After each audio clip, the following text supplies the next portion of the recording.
ఇంట్లో భర్త ధైర్యంగా ఉన్న కొన్నిసార్లు భార్య ఏవేవో పొడుస్తూ ఉంటుంది. ఇది జరగదు, అది జరగదు, ఇది లేదు. లేదా భార్య ధైర్యంగా ఉన్న భర్త భార్య మీద సనుగుతూ ఉంటాడు. ఇట్లాంటి మాటలే దేవుని పైన మనం ఏం చేస్తామనంటే ఆ పరిస్థితులు వచ్చినప్పుడు సనుగుతూ సనుగుతూ సనుగుతూ. అందుకనే దేవుడు ఏమంటున్నాడంటే దయచేసి మీరు మాట్లాడవద్దు. హల్లెలూయా. మీరు మాట్లాడనే మౌనముగా. నేను అందరికీ ఇచ్చే సజెషన్ ఈ వాక్య భాగంలో నుంచి ఏంటంటే, పొరపాటున నీ నోటిలో నీ మనస్సులో అనుమానపు మాటలుంటే దయచేసి బయటికి పలకద్దు, మౌనంగా ఉండు. హల్లెలూయా. మౌనంగా ఉండు. నీ మనస్సులో గలిబిలి ఉన్నదా, ఒత్తిడి ఉన్నదా, అవమానం ఉంటున్నదా, ఇరుకుంటున్నదా, ఇబ్బంది ఉంటుందా, జరుగుతుందో జరగదో అనేటువంటి ఆలోచనలతో ఉంటున్నా, దయచేసి బయటికి పలకవద్దు. హల్లెలూయా. మౌనముగా ఉండు దేవుని సన్నిధిలో, మౌనముగా ఉండు. ప్రభువా ఏదైతే గాని చిన్నగా, అయ్యా నువ్వే కృప చూపు.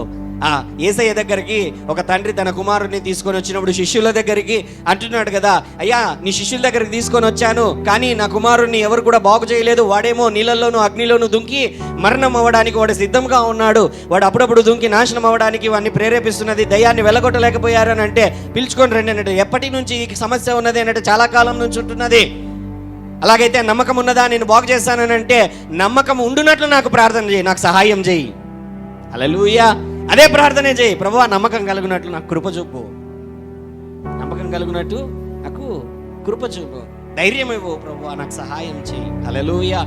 ఎప్పుడైతే వారు 7 రోజుల పాటు విశ్వాసముతో మౌనముగా ఉంటూ దేవుడు అద్భుతము చేస్తాడు అని కొంతమందికి, అంతమందిలో ఎవరికో ఒక్కరికన్నా అనుమానం వచ్చిండదా?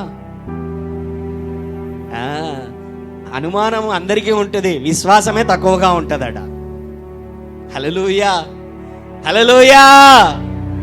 ఎవరైతే ఆ విశ్వాసమును ఎప్పుడైతే వారు తిరిగారో, step by step God led them, step by step దేవుడు నడిపిస్తాడు. హల్లెలూయా.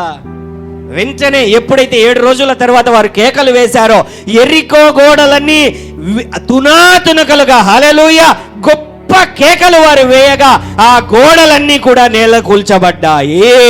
యేసు నామమున, గట్టిగా మనమందరం కూడా యేసు నామమున, నన్ను అడ్డగించే గోడలు, అప్పు గోడలు, రోగపు గోడలు, వ్యాధుల గోడలు, కుటుంబ సమస్యల గోడలు కూలిపోవునుగాక, అనారోగ్యపు గోడలు కూలిపోవునుగాక, ఎదుగుదలకు అడ్డముగా ఉన్న గోడలు యేసు నామమున కూలిపోవునుగాక.